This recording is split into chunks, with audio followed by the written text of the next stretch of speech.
નમસ્કાર દર્શક મિત્રો, તહેલકા ન્યૂઝમાં હું મેઘા અગ્રવાલ આપનું હાર્દિક સ્વાગત કરું છું. આપ જોઈ રહ્યા છો તહેલકા ન્યૂઝ. નર્મદા જિલ્લામાં રાજકીય પરિસ્થિતિ દિવસે ને દિવસે રસપ્રદ બની રહી છે. ખાસ કરીને સાગબારા તાલુકામાં આજે એક મહત્વપૂર્ણ રાજકીય પરિવર્તન જોવા મળ્યું છે, જેમાં ભાજપના પ્રભાવશાળી આગેવાનોએ પાર્ટીનો છેડો ફાડી કોંગ્રેસ પાર્ટીમાં વિધિવત રીતે જોડાશે. મળતી માહિતી મુજબ સાગબારા તાલુકાની ખોપી જિલ્લા પંચાયત વિસ્તારમાં ભાજપના મજબૂત પીઠબળ તરીકે ઓળખાતા દેવસાકી ગામના સરપંચ તુલસીદાસ મંગાભાઈ વસાવાએ ભાજપમાંથી રાજીનામું આપી કોંગ્રેસ પાર્ટીમાં પ્રવેશ કર્યો છે.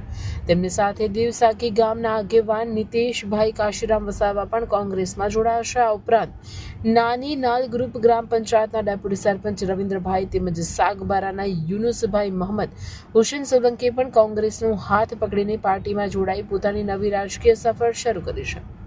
આ તમામ આગેવાનોને કોંગ્રેસમાં આવકારવા માટે વિશેષ કાર્યક્રમ યોજાયો હતો, જેમાં સાગબારા કોંગ્રેસ સમિતિના પ્રમુખ રાજેન્દ્રભાઈ વસાવા, ગુજરાત પ્રદેશ ડેલિગેટ તેમજ કોંગ્રેસ સમિતિના વડીલ નેતા સુરેશભાઈ વસાવા હાજર રહ્યા હતા.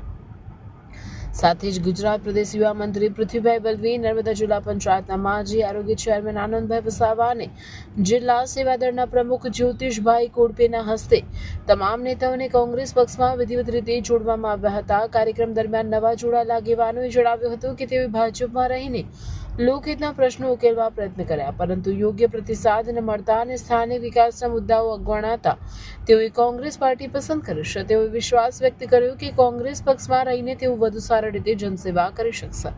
બીજી તરફ કોંગ્રેસના આગેવાનોએ જણાવ્યું કે આ જોડાણથી સાગબારા તાલુકામાં કોંગ્રેસ વધુ મજબૂત બનશે અને આવનારી ચૂંટણીમાં તેનો સીધો લાભ મળશે. તેઓએ કહ્યું કે આ પ્રકારના જોડાણો ભાજપ માટે ચિંતાનો વિષય બની શકે છે. આ સમગ્ર ઘટનાએ નર્મદા જિલ્લાના રાજકારણમાં નવી ચર્ચાઓને જન્મ આપ્યો છે. આગામી સમયમાં આ પરિવર્તનનો રાજકીય અસર શું થશે તે જોવું રસપ્રદ રહેશે. આમ સાગબારા તાલુકામાં ભાજપમાંથી કોંગ્રેસમાં થયેલા મોટા જોડાણે સ્થાનિક રાજકારણમાં નવા સમીકરણો ઉભા કર્યા છે અને રાજકીય માહોલ વધુ ગરમાયો છે. રિપોર્ટર નાઈક પંકજ, સાગબારા, જિલ્લો નર્મદા.